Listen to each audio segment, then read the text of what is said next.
오직 주의 사랑에 매여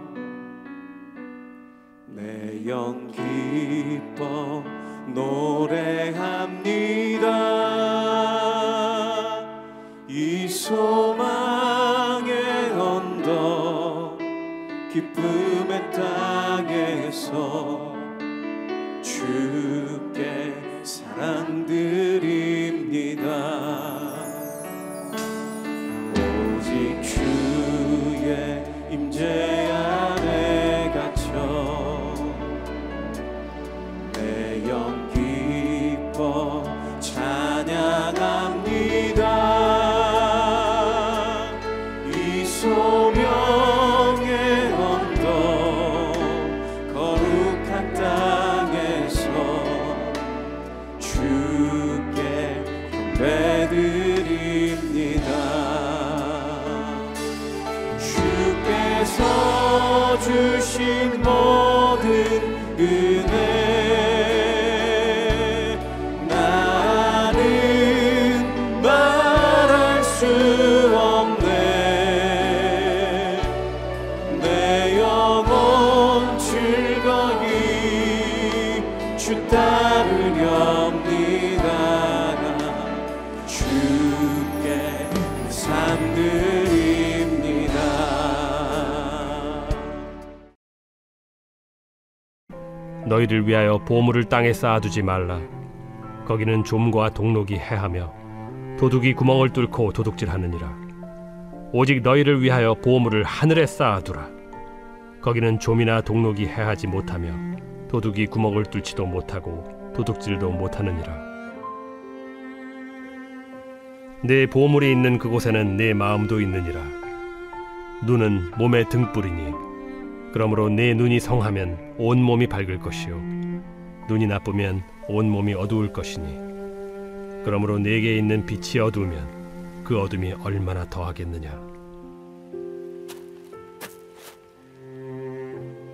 한 사람이 두 주인을 섬기지 못할 것이니 혹 이를 미워하고 저를 사랑하거나 혹 이를 중히 여기고 저를 경히 여김이라.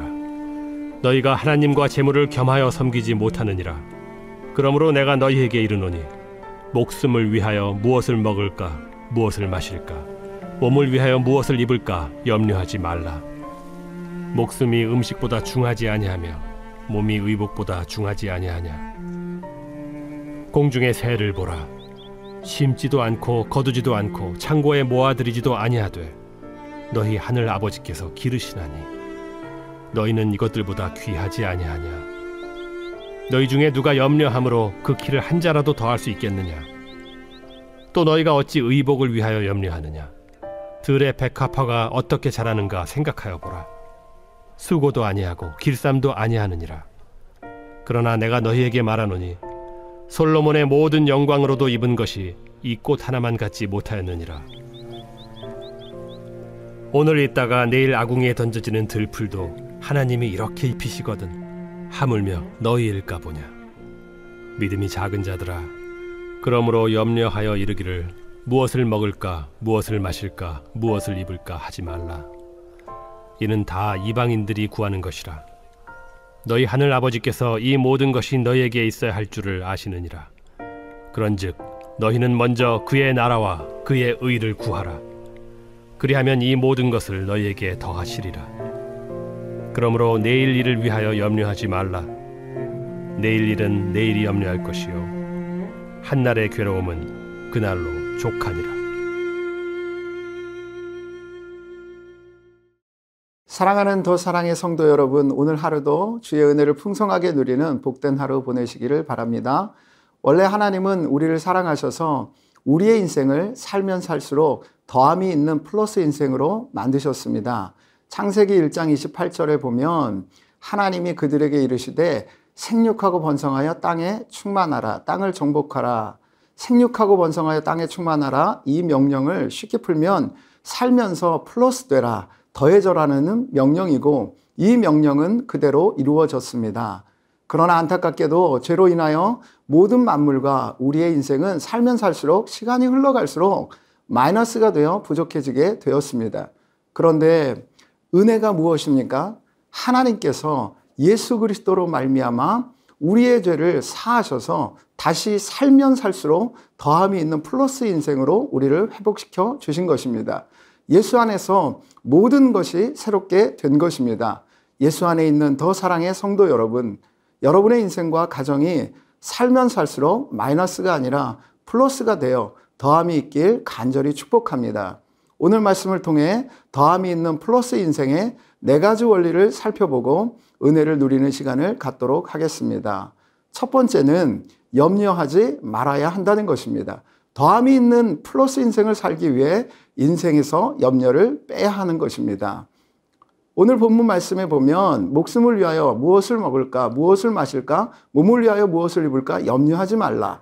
염려함으로 그 길을 한 자라도 더할 수 있겠느냐. 어찌 의복을 위하여 염려하느냐. 염려하여 이르기를 무엇을 먹을까, 무엇을 마실까, 무엇을 입을까 하지 마라. 내일을 위하여 염려하지 말라. 오늘 본문 가운데 무려 5구절에서 염려하지 말라고 강력하게 명령하고 계십니다. 사실 성경에서 가장 많은 명령이 바로 염려하지 말라는 것입니다. 왜 이렇게 많이 염려하지 말라고 명령하실까요? 그것은 우리 인생에 그만큼 염려가 많기 때문입니다. 이 세상에 염려 없는 사람은 하나도 없을 것입니다. 나이가 들어가면서 염려가 없어지는 것이 아니라 나이 수만큼 염려가 늘어가는 것 같습니다. 염려가 좋은 것이면 염려해도 좋은데 염려 때문에 인생이 마이너스가 되기 때문에 플러스 인생이 되려면 염려하지 말아야 한다고 주님께서 말씀하고 계신 것입니다. 기억하십시오. 염려는 인생을 마이너스로 만드는 바이러스입니다. 그런데 왜 염려가 생길까요? 24절 말씀 보면 한 사람이 두 주인을 섬기지 못할 것이니 혹 이를 미워하고 저를 사랑하거나 혹 이를 중히 여기고 저를 경히 여김이라. 너희가 하나님과 재물을 겸하여 섬기지 못하느니라. 재물을 의지해서 살면 염려가 생긴다는 것입니다. 재물을 의지해서 살게 되면 결국 목숨을 위하여 무엇을 먹을까, 몸을 위하여 무엇을 입을까 하는 고민으로 이어지고 결국 염려가 생기는 것입니다. 쉽게 말해 생계를 생각하면 염려가 생긴다는 것입니다. 사실 사람이 살려고 해서 사는 것이 아닙니다. 살게 하시니 사는 것입니다. 그런데 자기가 살려고 하면 염려가 생길 수밖에 없다는 것입니다. 내가 살 수 없는 것이 인생이라는 것입니다. 일용할 양식조차도 하나님께 구해야 사는 것입니다. 그러니 내가 할 수 없는 생계를 고민하게 되니 염려가 찾아오는 것입니다. 생계는 어린아이가 고민할 것이 아닙니다. 생계는 어린아이가 어떻게 할 수 없는 것입니다. 그러니 어린아이가 생계를 고민하게 되면 염려가 생길 수밖에 없습니다.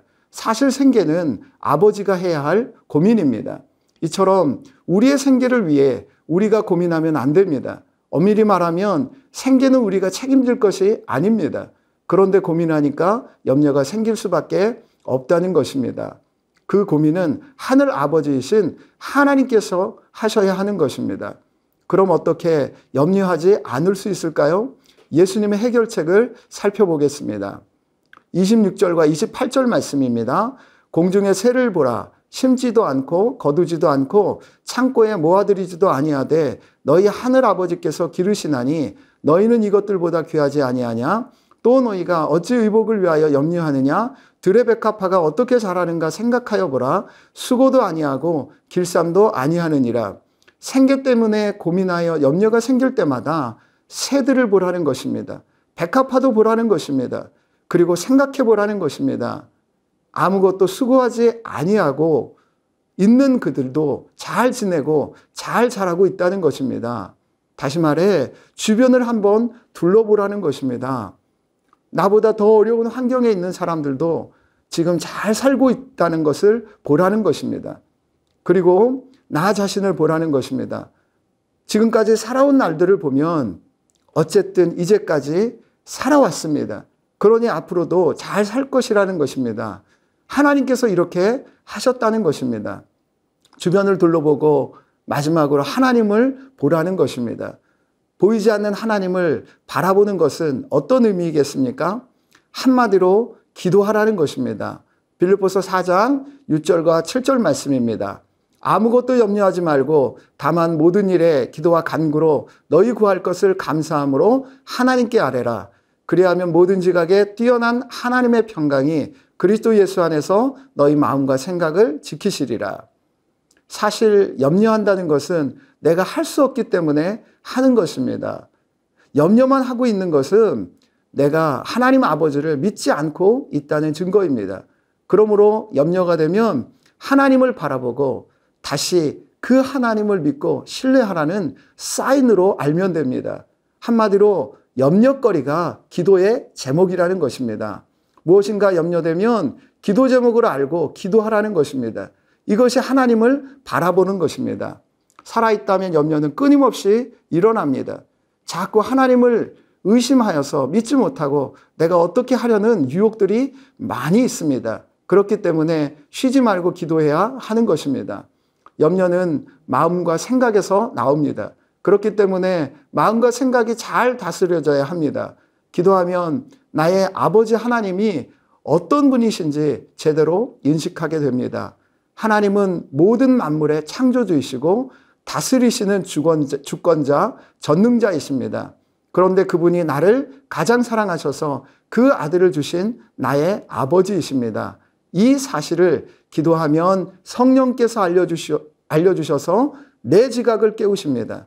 그래서 안심할 수 있고 그 결과로 염려로 요동치는 마음과 생각이 잘 다스려지게 되어 평강을 누리게 되는 것입니다. 생계로 염려가 찾아올 때 재물을 섬기지 말고 하나님을 섬기고 신뢰하겠다는 결단을 하십시오. 그리고 다음의 말씀을 기억하십시오. 로마서 8장 32절 말씀입니다.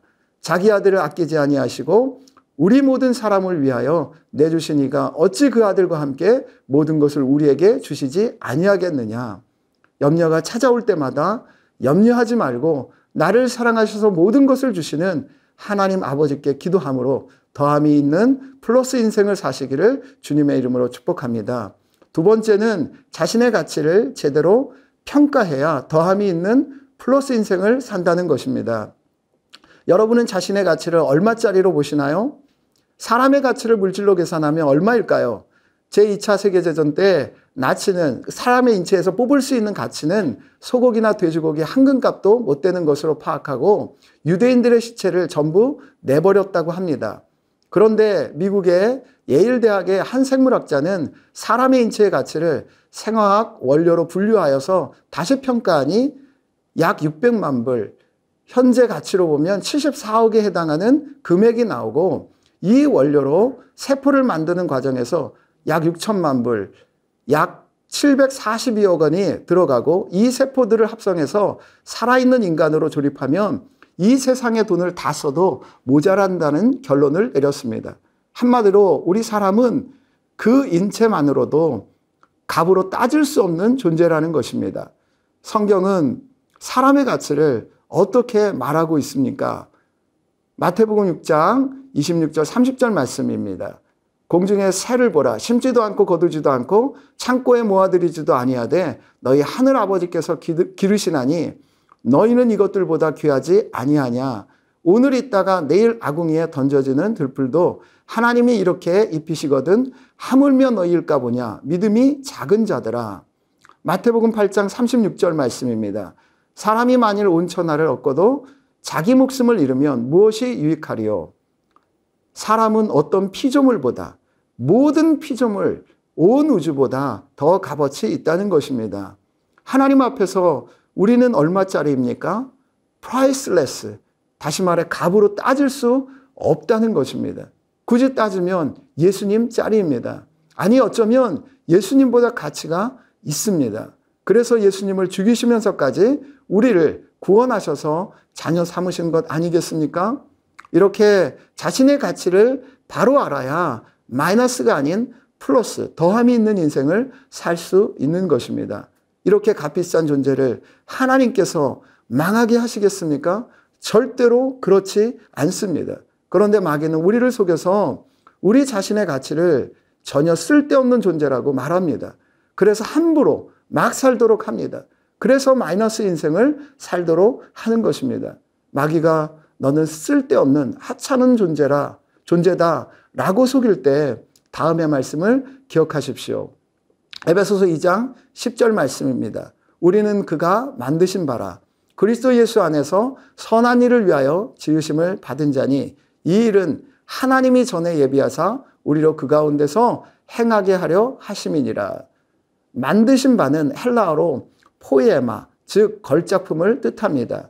우리는 하나님께서 친히 만드신 하나밖에 없는 유일한 걸작품이라는 것입니다.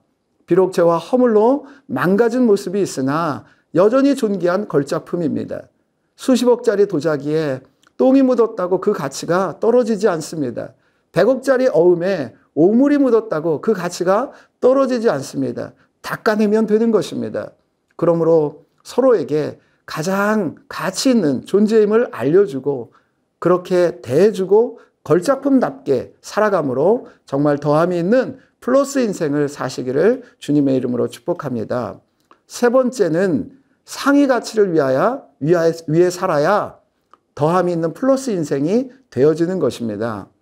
내가 정말 가치 있는 존재이기 때문에 나보다 더 좋은 가치를 위해 살아야 플러스 인생이 됩니다. 그래서 주님께서는 다음과 같이 말씀하시는 것입니다. 마태복음 6장 33절입니다. 그런즉 너희는 먼저 그의 나라와 그의 의를 구하라. 그리하면 이 모든 것을 너희에게 더하시리라. 우리가 하나님께서 가장 가치 있게 여기시는 존재인데 겨우 먹고 사는 것을 위하여 이 땅에 보내셨을까요? 하나님께서는 우리를 원래 겨우 무엇을 먹을까, 무엇을 입을까 고민하면서 그것을 위해 살도록 만들지 않으셨습니다. 생육하고 번성하고 땅에 충만하고 다스리라. 그것을 위하여서 만드신 것입니다. 즉 하나님과 함께 새하늘과 새 땅을 이룰 동역자로 우리를 만드셨다는 것입니다. 그러므로 우리가 먹을 것, 입을 것, 즉 생계가 목적이 되는 삶을 살면 오히려 마이너스가 되어집니다. 삶이 정말 초라해집니다. 먹을 것, 입을 것에 대한 것은 짐승들이 살아가는 목적입니다. 이방인들이 살아가는 목적입니다. 그래서 아무리 잘 먹고 잘 입어도 그 삶이 뭔가 부족하고 뭔가 비어있는 초라한 삶이 되는 것입니다. 왜 그럴까요? 우리보다 하위 가치를 목적으로 살기 때문입니다. 우리보다 더 가치 있는 최상위 가치가 바로 하나님이시고 그 다음이 우리 자신이고 그 다음이 이웃, 사람이고 그 다음이 물질입니다. 그러므로 나보다 더 하위 가치인 물질을 위하여서 살면 아무리 채워도 사람은 마이너스가 되어 초라해지는 것입니다. 그러나 상위 가치인 하나님을 위해 살면 그 가치가 올라가서 플러스 인생이 되는 것입니다.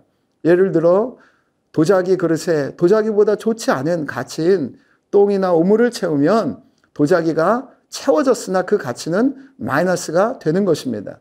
그러나 도자기보다 좋은 가치인 귀한 금, 꿀, 좋은 약재 등을 채우면 도자기의 가치는 플러스 되는 것입니다. 이와 마찬가지로 비록 먼지만도 못하고 초라한 질그릇 같은 존재이지만 하나님의 나라와 그 의, 하늘의 가치를 이루기 위해 살면 모든 것이 다 채워지는 것입니다. 하나님의 나라는 무엇을 뜻합니까? 하나님의 통치하심을 말합니다. 그 의는 하나님의 뜻을 의미합니다. 그러므로 먼저 그의 나라와 의를 위하여서 살라는 것은 하나님의 말씀 그대로 순종하며 살라는 것입니다. 이것을 삶의 목적으로 두며 살라는 것입니다. 이것이 가장 최상의 가치이고 이 상위 가치를 위해서 살면 모든 것을 더해 주시는 더함이 있는 인생을 살게 된다는 것입니다. 하나님의 말씀을 최우선적인 가치로 여겨서 순종하며 살아감으로 더함이 있는 플러스 인생을 사시기를 주님의 이름으로 축복합니다. 마지막으로 더함이 있는 플러스 인생을 살려면 오늘을 자족하며 살아야 한다고 주님께서 말씀하고 계십니다. 마태복음 6장 34절 말씀입니다. 그러므로 내일 일을 위하여 염려하지 말라. 내일 일은 내일이 염려할 것이요 한날의 괴로움은 그날로 족하니라. 결론은 염려하지 말라는 것입니다. 특별히 내일 일을 위하여 염려하지 말라고 말씀하십니다. 오늘 염려할 수 있습니다. 그런데 내일 일을 위하여 염려는 하지 말라는 것입니다. 왜냐하면 내일 일은 내일이 염려할 것이기 때문입니다. 여기서 자세히 살펴보면 염려의 주체가 내가 아니라 내일인 것을 발견할 수 있습니다. 이 말씀의 의미는 내일 일은 내 것이 아니라는 것입니다. 내일 일은 나에게 속한 영역이 아니기 때문에 내가 할 수 있는 것이 아니라는 것입니다. 그렇기 때문에 염려해봤자 소용없기 때문에 염려하지 말라는 것입니다. 나는 오늘만 존재하는 존재라는 것입니다. 내일 일은 내일의 존재이신 하나님께서 하시도록 맡기라는 것입니다. 그리고 오늘 염려한 그 괴로움으로 족하게 여기라는 것입니다. 오늘은 오늘로 마감하라는 것입니다. 하루를 마감하면서 내일 다가올 일들에 대해 염려하는 대신에 그 모든 것은 하나님께 맡기고 자신에게 오늘 충분히 수고했어. 격려하고 주무십시오. 하나님께서도 이것 왜 못했니? 저건 왜 이러니? 따지지 않으실 것입니다. 이것이 자족하는 것입니다. 전 인생은 하루하루가 모여서 이루어집니다. 그러므로 하루를 어떻게 보느냐가 중요합니다. 하루를 살고 마감하면서 어떤 일을 만났고 어떤 결과를 얻었든지 오늘 하루 정말 부족함이 없다고 고백해야 내일을 기대할 수 있는 것입니다. 오늘 부족한데 어떡하지 하고 잠자리에 들면 내일을 기대할 수 없습니다. 그러면 내일도 역시 부족함을 경험하는 마이너스 인생을 살 수밖에 없는 것입니다. 하루를 마감할 때 하나님께서 함께 하셨기 때문에 부족함이 없는 하루였어 고백하고 잠자리에 드십시오. 그래야 내일의 소망이 생기고 더함이 있는 삶이 펼쳐지는 것입니다. 만일 오늘 최선을 다했는데 못한 것, 부족한 것이 있으면 그냥 그것으로 끝내십시오. 내일로 넘기지 마십시오. 오늘이 끝났는데 오늘을 끝내지 않고 염려하여 그 일을 계속하는 것은 욕심 부리는 것입니다. 내일이 염려하게 하시고 그냥 수고했다 하고 평안히 쉬시기 바랍니다. 시편 23편 1절에서 다윗은 이렇게 고백합니다. 여호와는 나의 목자시니 내게 부족함이 없으리로다. 인생이 아직 끝나지 않았습니다. 지금 부족한 것 같지만 순간순간마다 믿음으로 하나님께서 나의 목자이시기 때문에 부족함이 없습니다. 주님 한 분만으로 나는 만족합니다. 고백하면 살면 살수록 영과 육이 더함이 있는 풍성한 삶으로 채워질 것임을 믿습니다. 이제 말씀을 정리합니다. 더함이 있는 플러스 인생을 살기 위해 염려하지 말고 염려가 다가올 때마다 기도의 제목으로 삼아 기도하고 예수님 안에서 자신의 가치를 제대로 평가하여 이렇게 가치 있는 나를 절대 망하게 하시지 않는다는 믿음을 가지고 하루하루 가장 상위 가치이신 하나님을 위해 하나님의 말씀에 순종하며 오늘을 자족하며 살아가십시오. 그래서 살면 살수록 더욱더 풍성하게 더 많이 나누며 살아가는 복된 인생 되시기를 주님의 이름으로 축복합니다. 기도 제목을 함께 읽고 기도하겠습니다. 첫 번째, 염려가 찾아올 때마다 염려하지 말고 하나님께 기도로 나아감으로 더함이 있는 플러스 인생을 살게 하옵소서. 두 번째, 나 자신이 하나님께 얼마나 가치 있는 존재인지 깨닫고 가치 있게 살아감으로 더함이 있는 플러스 인생을 살게 하옵소서. 세 번째, 최상의 가치이신 하나님을 위해 하나님의 말씀에 순종하며 살아감으로 더함이 있는 플러스 인생을 살게 하옵소서. 네 번째, 오늘 하루를 자족하며 살아감으로 더함이 있는 플러스 인생을 살게 하옵소서. 함께 기도하겠습니다.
네